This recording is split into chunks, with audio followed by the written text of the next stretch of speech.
কথা বলেন তো এই কথা বলার হিম্মত আছে কারো যে আল্লাহ আপনি চোখ দেন নাই, আপনি ঠোঁট দেন নাই? কারো সাহস আছে কিনা এটা বলার?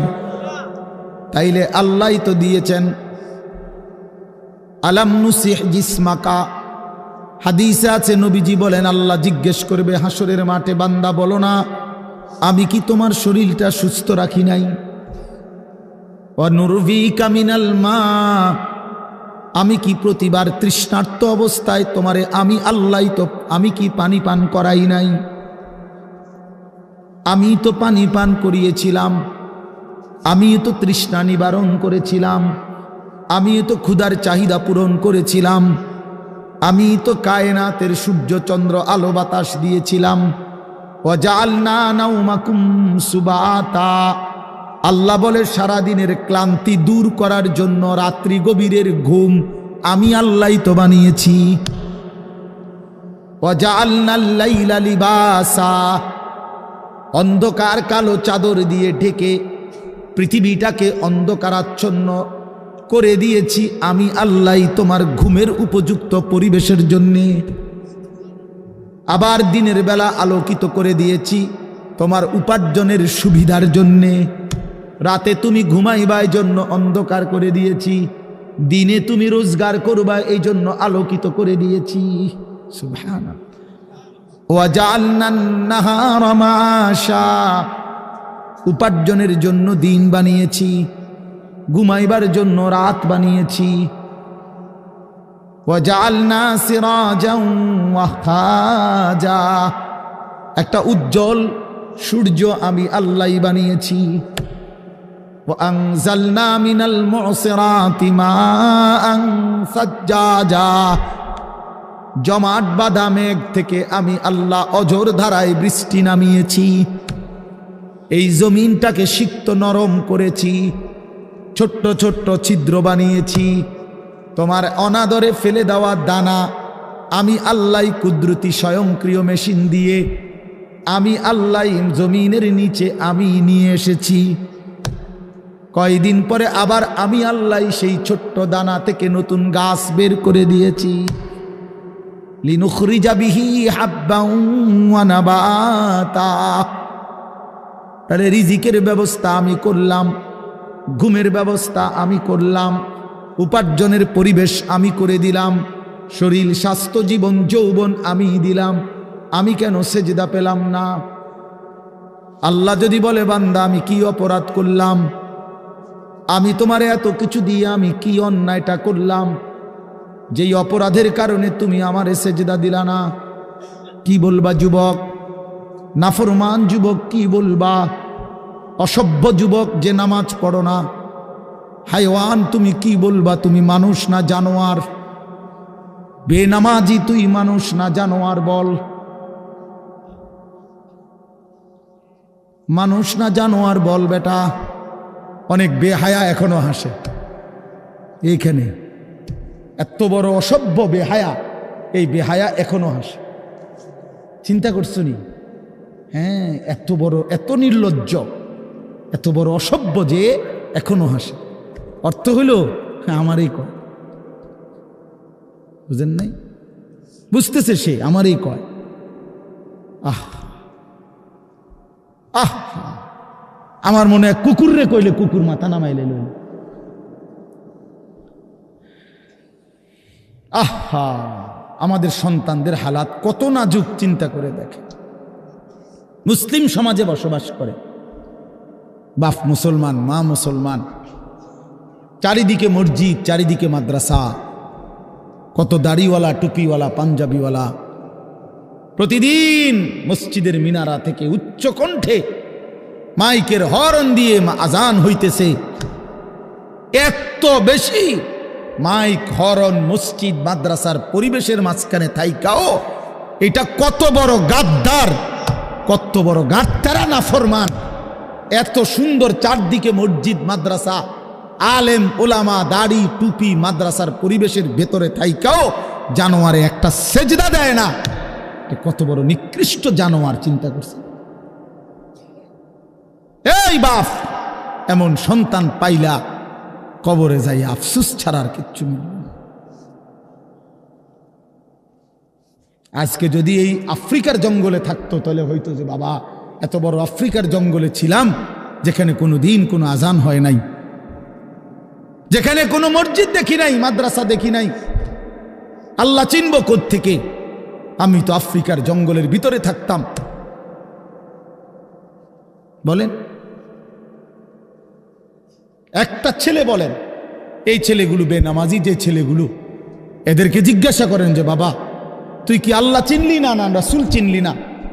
তুমি বাবা কি মসজিদ চিনলা না, মাদ্রাসা চিনলা না? কোনোদিন কি কোরআন দেখলা না? কারো লাশ, কারো জানাজা, কারো কবর কিছুই দেখো নাই? কিচ্ছুই তোমার কলজার মধ্যে কোনো এক বিন্দু কোনো বিবেক অনুভূতি জাগাইল না? শুধু নারী, শুধু একটা মোবাইল, শুধু একটা ছবি, শুধু একটা অশ্লীল দৃশ্যের কাছে হেরে গেলা। ছেলেরা বলো বাবা, তোমরা বলো, কার কাছে হাইরা গেলা?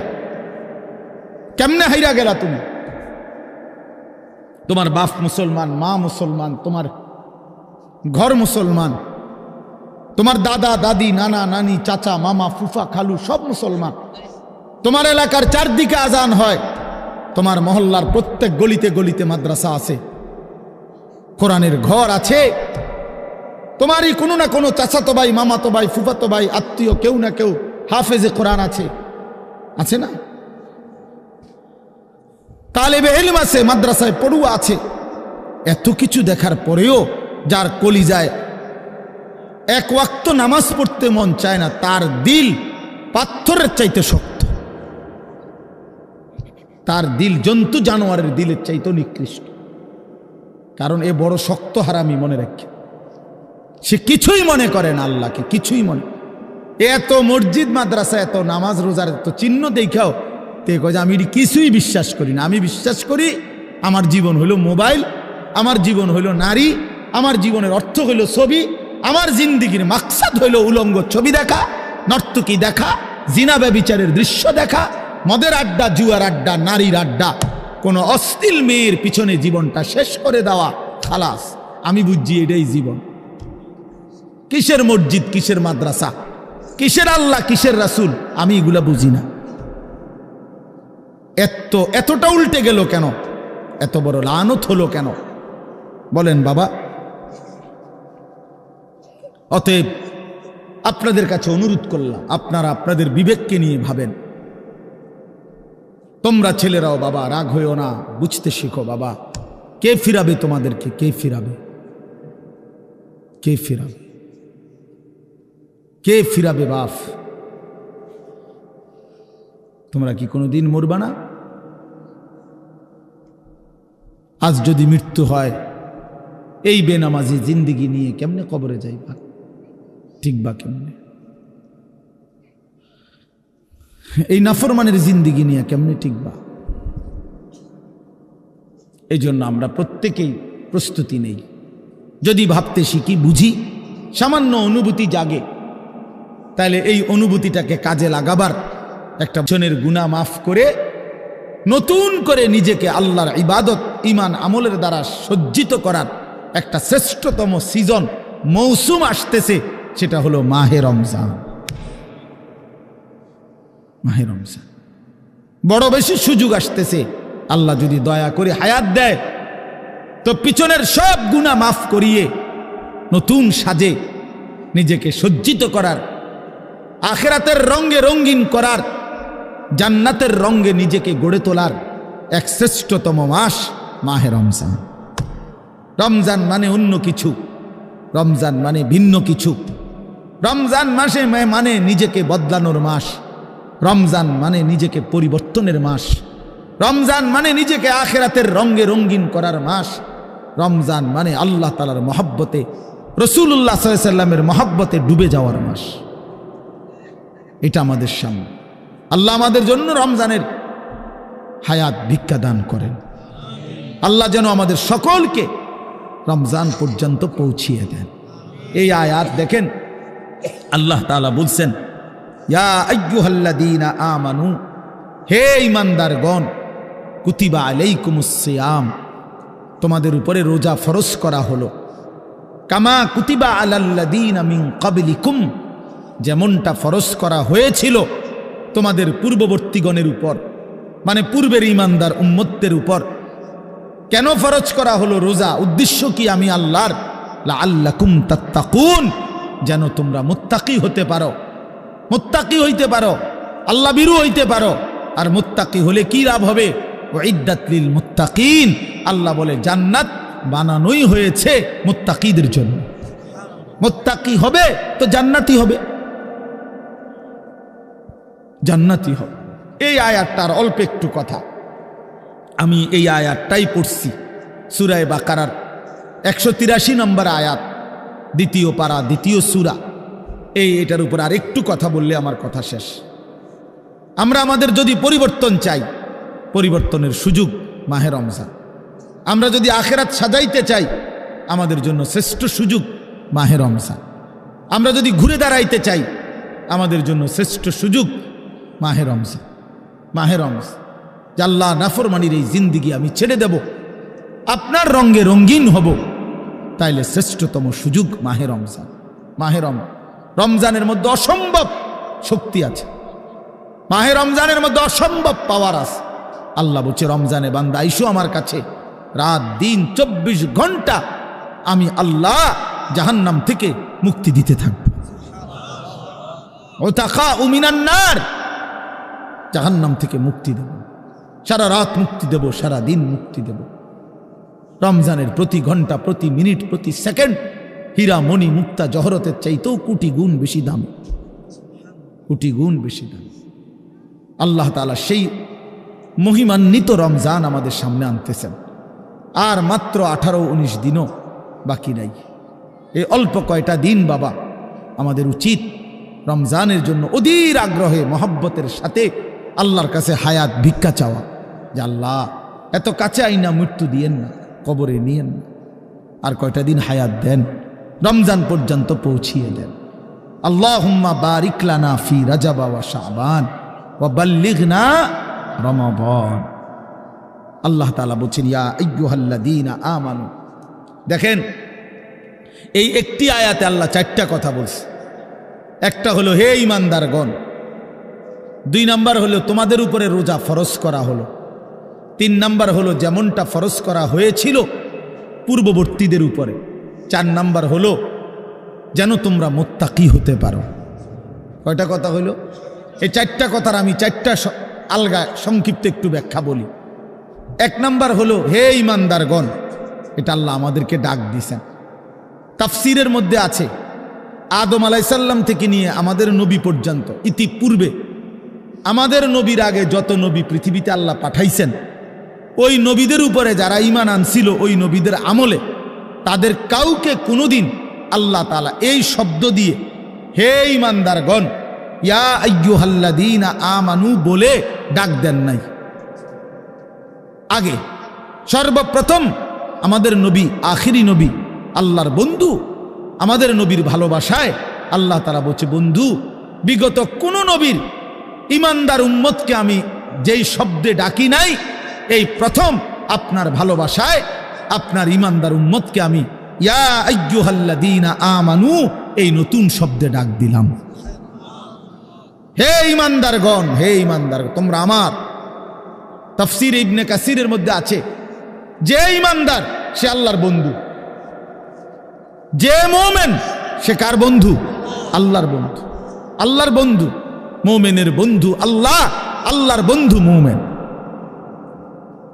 আল্লাহর বন্ধু মুমিন। এই জন্য তাফসীরে লিখছে হে ঈমানদারগণ, এই কথার আরেকটা তর্জমা এটা, হে আমার বন্ধুগণ। আল্লাহ যেন ডাক দিয়া বলছে, হে আমার বন্ধুগণ, তোমরা আমার বন্ধু, তোমরা আমার। আমি বানাইছি বহু জনেরে, তোমগরে বানাইছি আমার জন্য, আমার জন্য। তোমরা আমার, তোমরা আমারে মেনে নিয়েছ, তোমরা আমার কালেমা পড়েছ, তোমরা আমার রসুলকে মেনে নিয়েছ, অতএব তোমরা আমার। তোমাদের কালেমা লা ইলাহা ইল্লাল্লাহ মুহাম্মাদুর রাসূলুল্লাহ, এটা আমি গ্রহণ করলাম, গ্রহণ করে আমি নিলাম, এই জন্যই আমি তোমাদেরকে ডাক দিলাম। তুমি বলছো আমি এনে ভর্তি অমুক, ওই যে আমারে মোহাম্মদে বলছে তার ছোট ভাই হাফেজ মুশাররফ কয় আমার আজকে বলল যে হুজুর ভর্তি করামু আপনার মাদ্রাসায়, তো কি কোন সময় আমু, ফরম নিয়ম কানুন কি? আমি এত কথা তোমার দরকার কি, হাতে ভর্তি হইব সারছে তো আর কি। তার মানে আমি বলতে চাইছি তারে কি বুঝাইলাম, তোমার এত নিয়ম কানুনের দরকার কি, আমি তারে নিলাম খালাস, আমি ভর্তি নিলাম। তাইলে অর্থ হইল আল্লাহ তাআলা বলছেন বান্দা তোমার কালেমা আমি নিলাম, তোমার ঈমান আমি নিলাম, এজন্য আমি তোমারে মুমিন বলে ডাক দিলাম। আল্লাহ কাউকে নিজের করে ডাক দেওয়া, খোদার কসম, এটা তার জীবনের সবচেয়ে বড় পাওয়া। যদি দিল থাকতো তাইলে আমরা বুঝতাম। এক এমপি সাহেব যদি কারো নাম নেয়, এক মন্ত্রী সাহেব কারো নাম নেয়, আর তারে যদি কেউ আইয়া কয় আজকে তো মন্ত্রী সাহেবের কাছে গেছিলাম আর উনি তোমার নাম নিছে, তোমার কথা ভালো কইছে, বাবা হেতে বেটা তো মানে ঠ্যাঙালগি দিয়ে আটতে লেবে। হ্যাঁ বাইতাইয়া ঘরে বেড়িয়ে কথাবার্তা সাবধান কও, আগের মতো নাই, যেরুম মনে করছে এরুম না।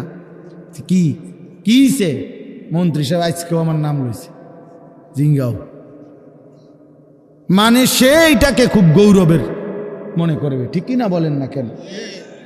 সবার কাছে ঘুরে ঘুরে বলার চেষ্টা করবে আমি কিন্তু মন্ত্রীর পরিচিত।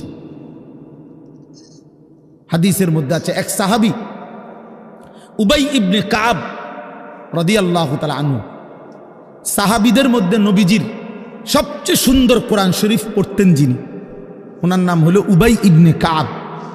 তো এই উনি নবীজি একদিন উনাকে বলছেন এই সাহাবীকে যে উবাই এদিকে আসো, তুমি আমারে কোরআন শরীফ পড়ে শোনাও, বুঝছেননি? তখন ওই সাহাবী একটু লজ্জিত হয়ে বলতেছি ইয়া রাসূলুল্লাহ আমি আপনার সামনে কোরআন পড়ব, অথচ কোরআন তো আমরা আপনার থেকেই শুনি, কোরআন আপনার উপরেই নাজিল হয়, আমি কোন সাহসে আপনার সামনে কোরআন পড়ি? তো নবীজি বললেন শোনো, মহান আল্লাহ পাক রব্বুল আলামিন জিব্রাইল পাঠাইয়া তোমার নাম নিয়া বলছে তোমার কাছ থেকে আমি কোরআন শুনতে। এই আমরা স্পষ্ট হাদিসে পড়ছি, বিশ্বাস করেন। এই সাহাবী এটা শুই না 3 বার জিজ্ঞাসা করছে নবীজিরে, আওয়াসাম্মানি আল্লাহ, ইয়া রাসূলুল্লাহ বললেন কি আমার আল্লাহ আমার নাম নিছে? আমার নাম? আরে কোন কি আপনি? নবীজি বলল হ তোমার নামে তো দিছে। উনি আবার জিজ্ঞাসা করছে ইয়া রাসূলুল্লাহ সত্যি বলছেন আমার নাম নিয়েছেন আল্লাহ? বলছে হ তোমার নাম।